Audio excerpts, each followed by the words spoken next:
A ver, los incendios que estamos viendo últimamente son mucho más que una catástrofe medioambiental, ¿no? Son en realidad un reflejo bastante crudo de nuestra política. Un espectáculo que parece darle la espalda a la realidad hasta que la realidad literalmente arde delante de nuestros ojos. Vamos a analizar un poco por qué pasa esto. Bien, empecemos por aquí. Una catástrofe, dos realidades. Porque si nos fijamos en los incendios recientes, vemos que actúan como un espejo, y uno bastante incómodo, la verdad, de cómo está la situación política ahora mismo. Es que esto es tremendo. Por un lado tenemos el fuego real, la emergencia, lo que de verdad importa. Pide a gritos coordinación, responsabilidad, que todo el mundo se siente a hablar. Pero ¿qué pasa por el otro lado? El ruido, la política. Ahí la historia es completamente distinta. En lugar de coordinación, enfrentamiento. En lugar de responsabilidad, acusaciones cruzadas. Y en vez de sentarse a deliberar, lo que vemos son titulares para atacar al adversario. Es como si existieran dos mundos paralelos que no se tocan. Y ojo, que nadie piense que esto es una casualidad o algo que pasa una vez y ya está.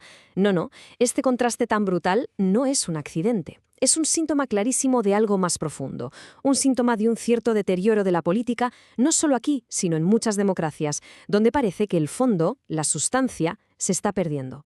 Y esto nos lleva directamente al segundo punto, la política como espectáculo.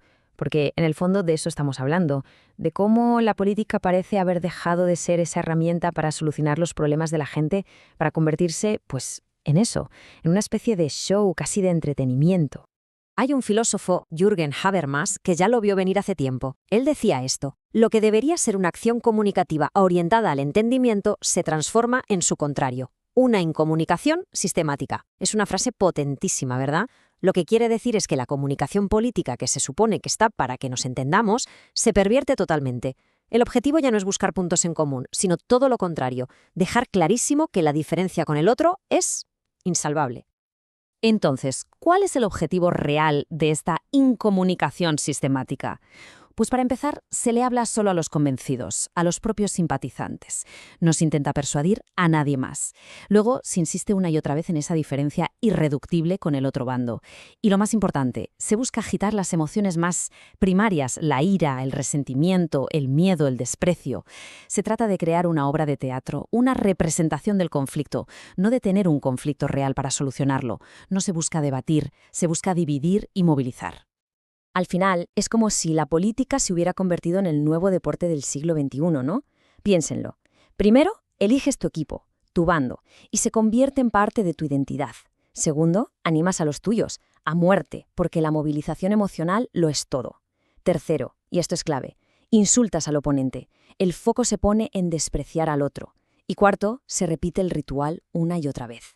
Es un ciclo de confrontación, casi como un partido que nunca acaba, en lugar de un debate sobre cómo construir un futuro mejor. Vale, vamos con el tercer punto, diagnosticando la posdemocracia. Y es que esta sensación de que algo no va bien, de que la política se está vaciando, no es algo nuevo. Hay pensadores que llevan décadas avisando de esto. Uno de ellos es Colin Crouch, que acuñó el término posdemocracia. ¿Y qué es eso? Pues es básicamente una situación en la que las formas de la democracia siguen existiendo, tenemos parlamentos, elecciones, todo eso, pero la sustancia, lo de dentro, se ha vaciado. Se ha reemplazado por puro marketing y tácticas de confrontación. Luego tenemos a Guy Debord, que fue quizás incluso más visionario con su idea de la sociedad del espectáculo. Él decía que llegaría un punto en el que lo representado, la imagen, sería más importante que la realidad. Y en política esto es demoledor. Significa que crear una narrativa, una historia, para que tu bando quede bien, es más importante que resolver el problema de verdad. Llevado a nuestro ejemplo, el relato sobre quién tiene la culpa del incendio es más importante que apagar el incendio en sí. Es una locura. Y por último, Pierre Bourdieu. Para él, el campo político es un espacio de lucha, una arena donde el objetivo principal no es solucionar los problemas de la sociedad, sino algo mucho más interno, mantener las posiciones de poder. O sea, que lo importante es ganar la partida, no tanto servir al público. Todo este teatro, todo este juego político puede funcionar más o menos mientras las cosas van bien, mientras hay una cierta estabilidad. Pero ¿qué pasa cuando la realidad interrumpe? ¿Qué ocurre cuando golpea una crisis de verdad? Porque claro, el espectáculo es un juego muy bien construido, pero es un juego que se juega en una burbuja. Tiene sus propias reglas, sus propios códigos, y los jugadores están muy cómodos dentro de ella. Pero ¿la realidad? La realidad no juega a este juego. A un fuego que arrasa un monte, a un virus o a una crisis económica le dan completamente igual las narrativas, los tweets y las declaraciones. La realidad es tozuda. Entonces, la pregunta del millón es, ¿qué pasa cuando los dos chocan?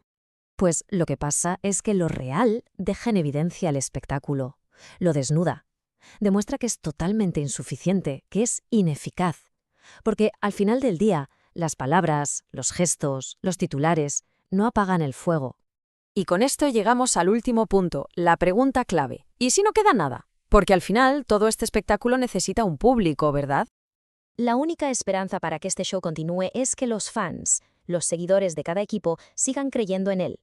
El sistema se alimenta de que cada bando esté convencido, pero convencido de verdad, de que toda la culpa es siempre del otro. Esa es la gasolina que mantiene el motor de la confrontación en marcha. Y esto nos deja con una pregunta final, una pregunta que queda flotando en el aire, casi como el humo de esos incendios. ¿Puede sobrevivir el espectáculo cuando la realidad lo ha quemado todo? O dicho de otro modo, ¿seguiremos entretenidos con el partido mientras el estadio está en llamas?